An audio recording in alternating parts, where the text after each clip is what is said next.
Alright, so here is some soapstone that I got from F. Bob's best friend, Rick. This soapstone comes from Canada, British Columbia, Canada, up in the Kootenays.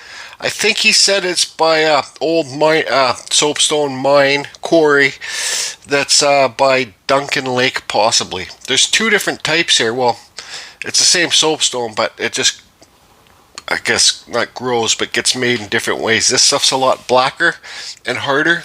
This stuff's more greener. This piece is a little bit too big for me to carve today, so I'm going to carve an eagle head in this piece. I've already made the bottom flat. See there, I did a spit test. That's how black it is. So it sits flat. I'm going to do an eagle head on this today. It is a power carving video. I am going to be using the cut saw burrs. I'm going to start off with the extreme flame burr. My eagle heads are kind of, I have my own, when I do something like this, it might be more like a Thunderbird head, but we'll see how good we can make it. So there'll be eagle head up here and then kind of the wing down here. Now, I don't know if I should, let me slide this big one out of the way. I don't know if I should, one thing about soapstone, it's very shaly, so you don't know how, I know when I was cleaning up the bottom of this, I felt a vibration in the piece, so there is a crack somewhere. I seen it, but I can't see it now. So you got to be really particular on the pieces that you carve. The Inuits, like the old natives and stuff like that, they still carve it. They carve like, nothing has sharp points on the carvings that they do. They carve like an Eskimo or a seal, just a nice big round thing where you can sand it and make it shiny, because there's not really much sense. I am going to carve some detail in this. I don't know how to explain it, but so the eagle head is either going to have gloss on it, a finish. The eagle head will have a finish on it, and you got to separate the piece, the subject, from the stone itself with this kind of soapstone. So one part will be flat and it will kind of look like this, and one part, so the eagle head will be flat like this. I kind of grinded it there to see how hard it was.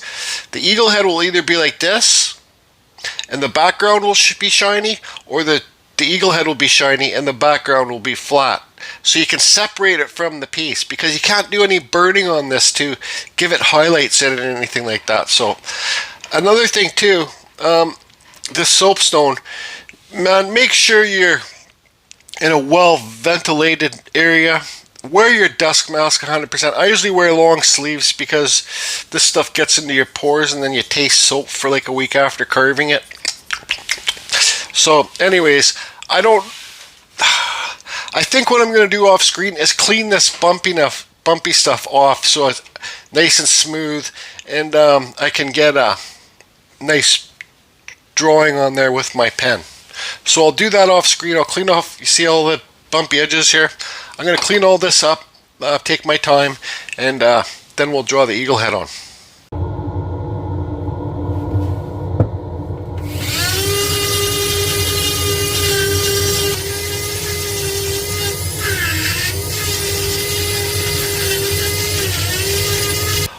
Alright, so I got lots of this cleaned up, and when I was cleaning it, I could feel it, I could feel a vibration in it. So if you look here, this crack here, all the way down here, this is all cracked. I don't think I'm going to be able, so I went around back, and I followed the crack around the back, and I carved it, and it goes all the way down here. So let's see here, we got a little thing here. Let's see how, you see how much more that's cracked apart. So I don't really think, I thought maybe I can carve down here, but there's a crack there. These cracks go all the way through. It's just like you see, this piece is loose up here now, and it doesn't matter. Like it's better just to, I don't even know if I'm going to carve soapstone for this video. Maybe it's better just to say, hey, like, hold on a second here. You don't have to carve everything that you get. Like this is, unless you want to carve something really small, this is a uncarvable piece. So now this one here, I wasn't planning on doing a bigger carving today. This one's pretty big piece of soapstone. There's a crack right down here. Sometimes too with this stone, there's different grades of it. This stuff is not. Let's do a water test here. Got a water bottle. This isn't the best grade of soapstone because it gets little, you can get little rocks in it, little tiny pieces of sand, and that will affect your carving too. So like you see right there, there's little pieces of sand in there. There's that crack, and it comes all the way down the bottom. See that's like the, what's this stuff called, talcum? So I don't know, maybe I won't even carve it today. I need to make another coffee. That's what I need to do. You know, there isn't a lot of times where I start making a video on YouTube and I stop and say, screw it, I'm not going to make a video. There's another crack right here that comes down here. It's too inconsistent to do a carving on this because it takes a lot of time.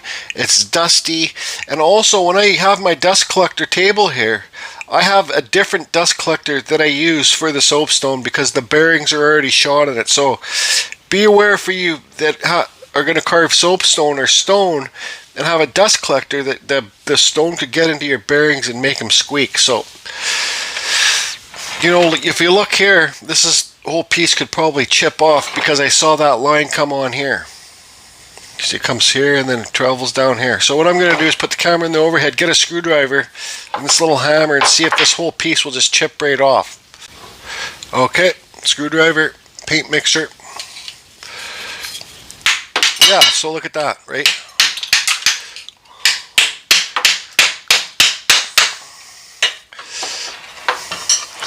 What about this piece down here? Yeah, see that piece just fall off there?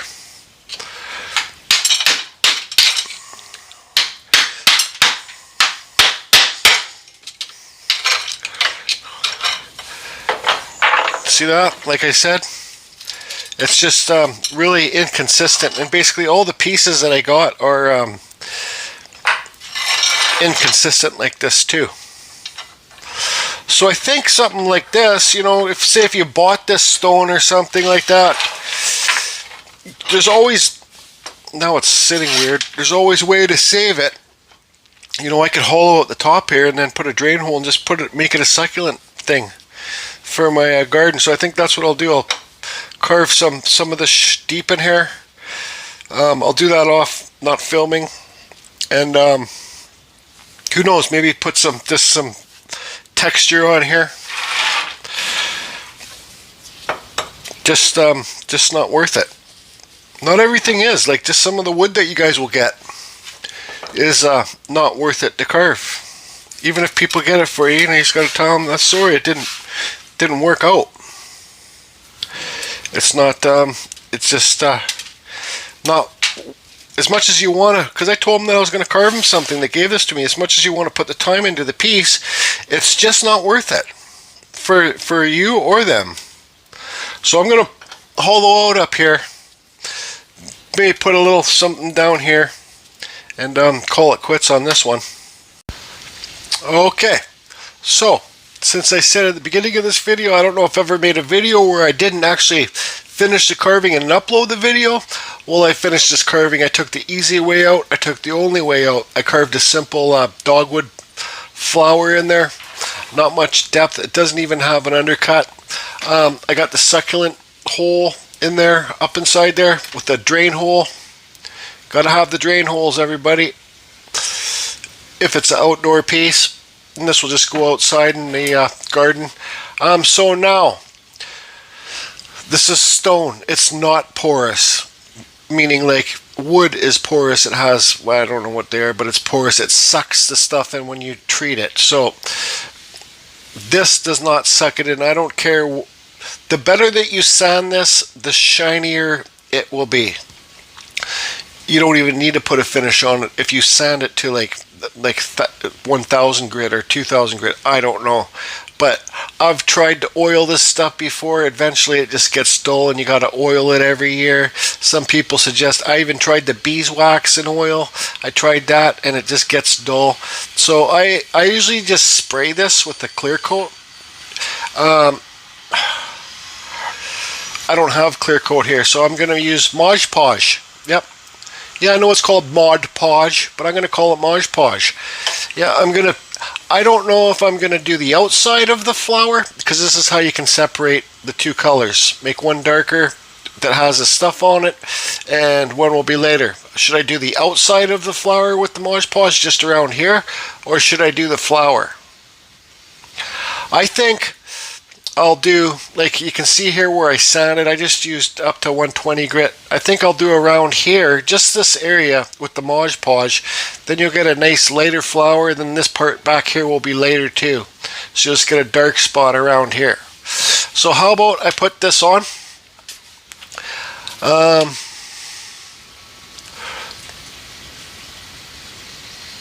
Around the flower. See how it's already getting darker there?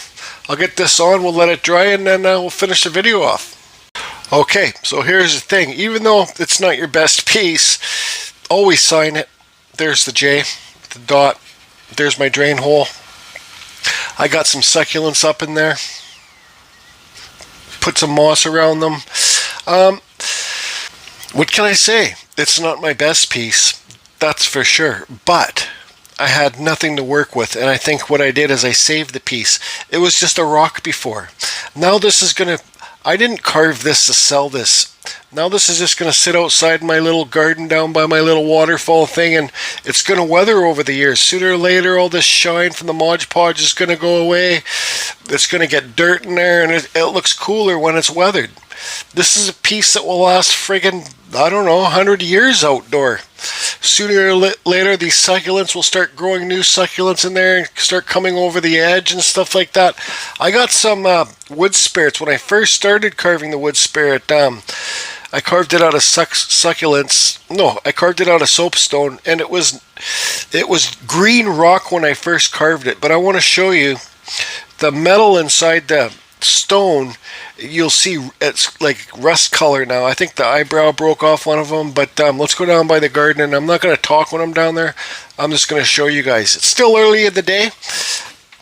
What am I going to do? Well, I'm not going to carve any more soapstone, that's for sure. Maybe I'll carve a wood spirit.